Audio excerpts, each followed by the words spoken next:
Hello viewers, हम लोग कर रहे थे complete polity for government exam और आज के लेक्चर में हम लोग डिस्कस करने वाले हैं मेकिंग ऑफ इंडियन कॉन्स्टिट्यूशन कि हमारा जो भारतीय संविधान बना था तो बना तो एक्चुअली बना कैसे था, क्या क्या हुआ था, क्या क्या नहीं हुआ था, किसने बनाया था, किसने डिमांड रखी थी, कॉन्स्टिट्यूंट असेंबली क्या थी।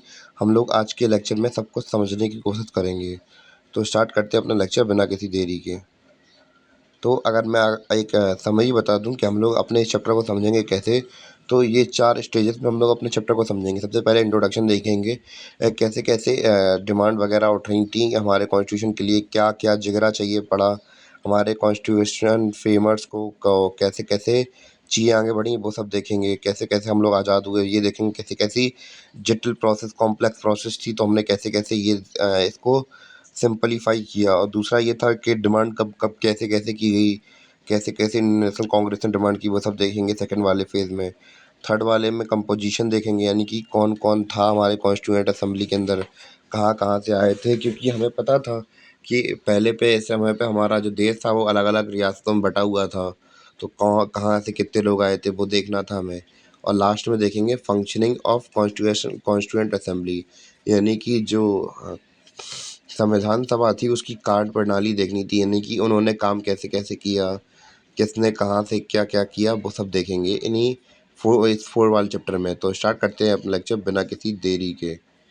तो हम लोग बढ़ते हैं इंट्रोडक्शन की ओर। तो जैसे कि हमें पता है कि हमारा देश इतनी आसानी से आज़ाद नहीं हुआ था। हमें पता है कि 200-300 साल तक 200-250 साल तक अंग्रेज़ों ने खूब हुकूमत की, बहुत कस के हुकूमत की, और हमें इतनी तरीके से एक तरीके से कि अच्छा उन्होंने राज नहीं किया एक तरीके से। यानी कि उन्होंने केवल अपना फ़ायदा देखा, उन्हें केवल अपनी कंट्री के लिए क्या रॉ मटेरियल चाहिए था तो उन्होंने अपनी कंट्री के लिए रॉ मटेरियल लिया और यहाँ के लोगों की जो नीड्स थी, जो ज़रूरतें थी, उसको नज़रअंदाज करके केवल अपना फ़ायदा देखा और ऐसे उन्होंने रूल किया। तो भैया हम लोग बहुत तंग आ चुके थे उनसे, और आखिरकार आके 1947 में आज़ादी ले ली।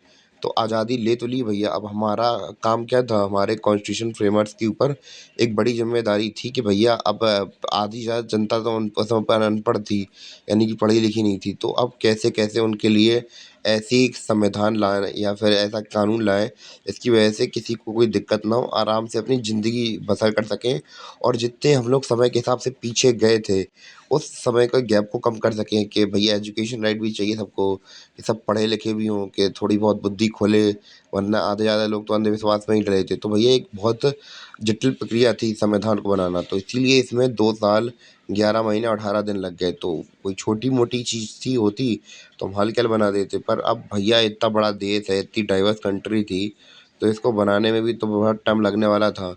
तो उसी को लेकर यहाँ पे पॉइंट लिखे हुए हैं इंट्रोडक्शन में। The making of Indian constitution was a long and complex process, यानी कि भारतीय संविधान को बनाना एक बहुत जटिल और लंबी प्रक्रिया थी। It was a great time of great it was a it was it was a time of great political and social change in India. अब आप लोग सोच रहे हैं पॉलिटिकल चेंज कैसे था? अब तो भैया पॉलिटिकल मतलब कौन होता है? यानी कि जो पहले हम पे अंग्रेज राज कर रहे थे, अब वो हमें छोड़ के जा रहे थे। अब उसकी जगह पे वो संविधान अब हमारे लोगों के ऊपर छोड़ के जा रहे थे कि अपने नेता खुद चुनो और अपने लिए खुद संविधान बनाओ और सब कुछ अपने हाथ से करो अब। तो भैया पॉलिटिकल चेंज तो हो रहा था, समाज भी बदल रही थी। सोशल चेंज कैसे हो रहा था? तो उस समय पे हम लोग देख रहे थे, पहले के समय पे तो यही होता था कि कोई राजा आया और लोगों को कोई दिक्कत नहीं है, वो राजा बन गया और आराम से राज करता रहा।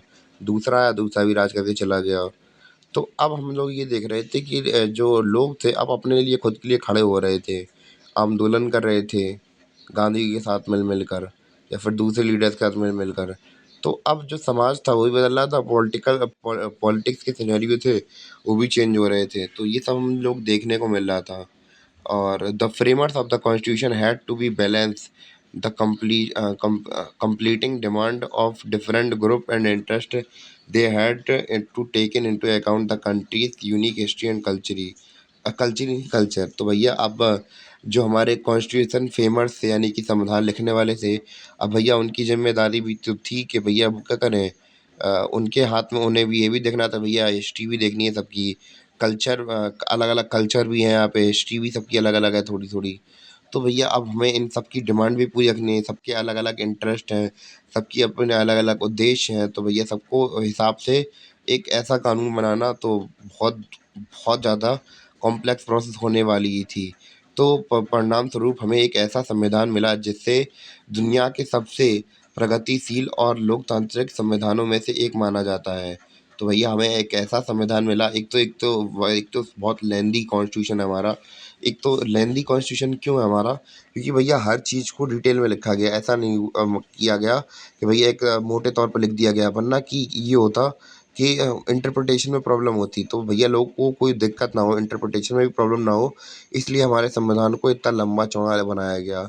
और बहुत ज़्यादा प्रोग्रेसिव और डेमोक्रेटिक कॉन्स्टिट्यूशन है हमारा। क्लियर है इतना?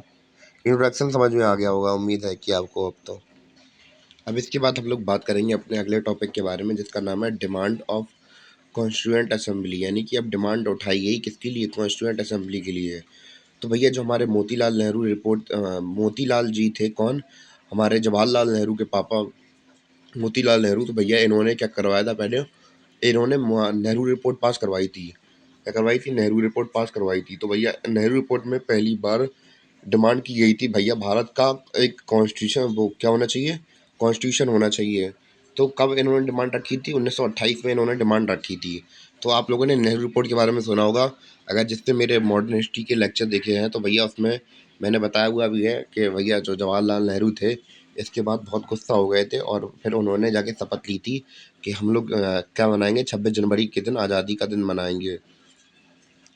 तो अगर आपको याद हो तो वही है। तो भैया मोतीलाल नेहरू ने रिपोर्ट तैयार की थी, जिसमें पहली बार उन्होंने मांग की थी कि इंडिया के लिए कॉन्स्टिट्यूशन होना चाहिए। तो पर इतनी इनकी जो रिपोर्ट थी, नेहरू रिपोर्ट, क्या हो गई थी? रिजेक्ट हो गई थी।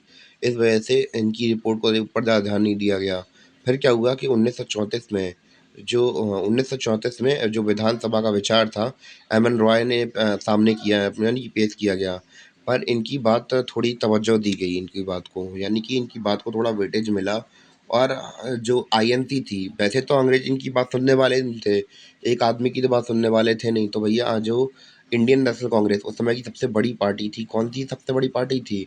इसका नाम था इंडियन नेशनल कांग्रेस। तो भैया इंडियन नेशनल कांग्रेस समझी ये चीज़, और उन्होंने क्या करा, 1935 में इनकी डिमांड सुनी गई। मतलब उन्होंने डिमांड रख दी किसके सामने? अंग्रेजों के सामने, कि भैया हमें क्या चाहिए? कॉन्स्टिट्यूएंट असेंबली चाहिए, जिससे कि हम लोग संविधान बना सके अपना। किसने रखी डिमांड? आईएनसी ने रखी। तो भैया अंग्रेज ज़्यादा किसी की सुनते थे नहीं, मुझे जब ज़्यादा से ज़्यादा पैसा डालो तभी कुछ हो पाता था, वरना तो फिर भूल ही जाओ फिर। तो फिर ऐसे करके 1935 में इंडियन नेशनल कांग्रेस ने डिमांड रखी किसकी? कॉन्स्टिट्यूएंट असेंबली की। किसके लिए? कॉन्स्टिट्यूशन फ्रेम करने के लिए। क्लियर है इतना? तो ये तीन चीज़ें समझ में आएँ कि पहली बार भैया मोतीलाल नेहरू ने डिमांड रखी थी, इनकी डिमांड रिजेक्ट कर दी गई थी। फिर उसके बाद एम एन रॉय ने डिमांड रखी थी, इनकी बातों को लोगों ने सुना, और 1935 के बाद 1935 में जो इंडियन नेशनल कांग्रेस थी उसने इनकी डिमांड को सपोर्ट कर दिया और अंग्रेज़ों के सामने ये डिमांड रख दी। फिर क्या हुआ कि 1938 में जवाहरलाल नेहरू ने डिक्लेयर कर दी कि मतलब इन्होंने, और मतलब ये इसी डिमांड को और आगे मांगा, पर इन्होंने एक चीज़ ऐड कर दी कि भैया जो हम लोग बात करें कॉन्स्टिट्यूएंट असेंबली होगी भैया, उस वो हमेशा मतलब वो क्या, उसके जो मेंबर्स हैं वो कैसे आएंगे? इलेक्ट होके आएंगे। कैसे होके आएंगे? इलेक्ट होके आएंगे। किसके बेसिस पर? यूनिवर्सल एडेंट फ्रेंचाइजी के बेसिस पर। यानी कि वो क्या करेंगे? यूनिवर्सल एडेंट फ्रेंचाइजी क्या होती है? यानी कि हर देश का वो नागरिक जो कि 18 साल से बड़ा है वो वोट दे सकता है। तो यानी कि हर व्यक्ति वोट दे के क्या करेगा? कॉन्स्टिट्यूएंट असेंबली के मेंबर्स को चुनेगा, और वही जाके हमारे लिए क्या बनाएंगे? कानून बनाएंगे देश के लिए। क्लियर इतना? 1938 में ये जवाहरलाल नेहरू ने डिमांड रखी थी। इतना क्लियर है? और बाद में क्या हुआ कि 1940 में जो अंग्रेज थे, ब्रिटिश गवर्नमेंट थी, तो भैया जो जो डिमांड उठ रही थी वो मान ली गई। तो भैया इसे क्या कहा गया? इसे अगस्त ऑफर कहा गया। और हम लोग बात करें कि ये बात मान तो ली गई थी पर लागू नहीं की गई थी। क्यों? क्योंकि भैया जो अंग्रेज थे वो विश्व युद्ध लड़ने में बिजी थे। इस वजह से जैसे ही विश्व युद्ध खत्म हुआ 1946 में, तो भैया कॉन्स्टिट्यूएंट असेंबली बना दी गई। और किसके थ्रू? उन्होंने, अंग्रेजों ने एक मिशन भेजा था, कैबिनेट मिशन भेजा था। क्या भेजा था? कैबिनेट मिशन भेजा था। तो कैबिनेट मिशन के तहत इनकी कॉन्स्टिट्यूएंट असेंबली बना दी गई थी, तो जिसमें कि ये लोग अपने लिए संविधान लिख सकते थे। तो कैबिनेट मिशन में कब भेजा गया था? 16 मई 1946, यानी कि 16 मई 1946 को भेजा गया था कैबिनेट मिशन। कहाँ से? इंग्लैंड से भेजा गया था इंडिया। किसके लिए? कि भैया कॉन्स्टिट्यूएंट असेंबली बनानी है, कॉन्स्टिट्यूशन बनाने की तैयारी करवानी है इन लोगों की, इंडियंस की। तो इसमें कौन कौन थे? स्टैनफोर्ड क्रिप्स थे, पैट्रिक लॉरेंस थे और एवी अलेक्जेंडर थे, और इनके मेन हेड कौन थे? पैट्रिक लॉरेंस इनके हेड थे। कौन थे? पैट्रिक लॉरेंस कौन थे? इनके हेड थे। क्लियर है इतना? और फिर बाद में हमारी कॉन्स्टिट्यूएंट असेंबली बन के तैयार हो गई थी। क्लियर है इतना? तो भैया ऐसे करके हमारे यहाँ पे कॉन्स्टिट्यूएंट असेंबली आई। और इसके बाद हम लोग देखेंगे अपने अगला टॉपिक, जिसका नाम है कंपोजिशन ऑफ कॉन्स्टिट्यूएंट असेंबली। यानी कि अगर हम कॉन्स्टिट्यूएंट असेंबली की बात करें तो ये बनी तो बनी कैसे थी, कैसे कैसे लोग इसमें शामिल हुए, कैसे कैसे कॉन्स्टिट्यूएंट असेंबली के अंदर लोग आए, वो देखेंगे अब हम लोग। तो कंपोजिशन की बात करें तो कंपोजिशन कैसी क्या थी, हम लोग वो देखते हैं। तो भैया यहाँ पे हम इस वाली स्लाइड में समझते हैं सबको हम। तो भैया टोटल लोग थे हमारे पास, कितने मेंबर्स कितने थे कॉन्स्टिट्यूएंट असेंबली में? 389। तो यानी कि 389 हमारे पास मेंबर्स थे। उनमें से 292 कौन से थे? प्रांतों से थे। 292 प्रांतों से थे। यानी कि प्रांत क्या होती है? जैसे कि आज के समय पर हमारे पास स्टेट्स वगैरह है, वैसे ही उस समय पर प्रांतें चलती थी। 17 प्रांतों से 292 लोग आए थे, और 565 छोटी बड़ी रियासतें थीं। तो भैया रियासतों का नंबर ऊपर नीचे होता रहता है। तो एक अप्रॉक्स मान लीजिए 565 रियासतें थीं।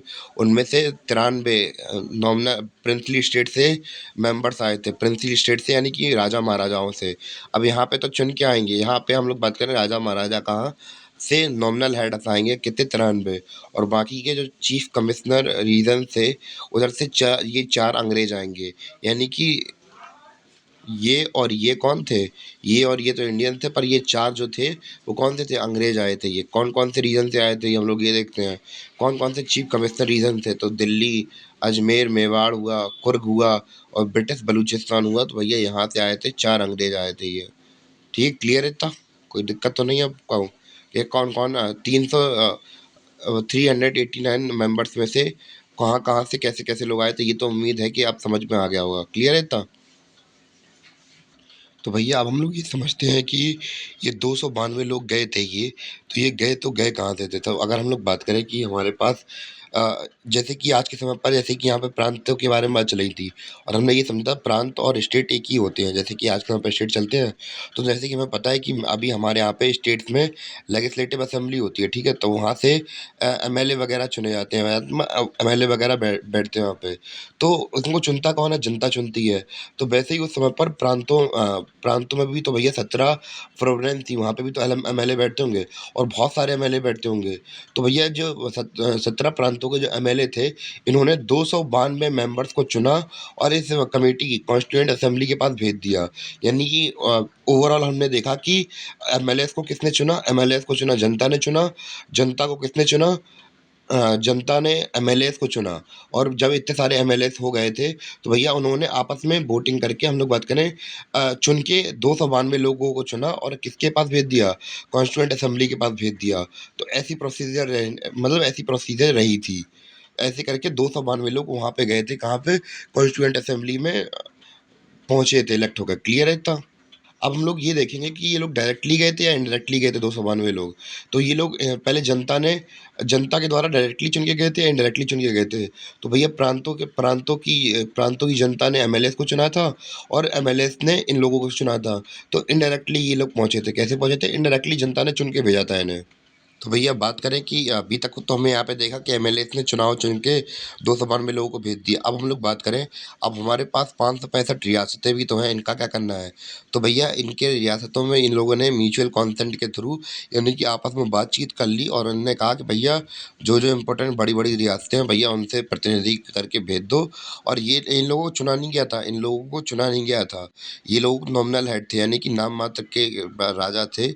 और वही था कि अब ऐसा तो है नहीं कि भैया यहाँ पे चुनाव वगैरह होंगे कि राजा का बेटा राजा नहीं बनेगा, दूसरा बन जाएगा। तो भैया यहाँ पे राजा ने जो अलग अलग रियासतें थी, उन्होंने डिस्कशन करके म्यूचुअल कंसेंट करके भेज दिए 93 लोग। यानी कि 565 रियासतों में से 93 मेंबर्स भेज दिए गए यहाँ पे। ठीक, क्लियर है था?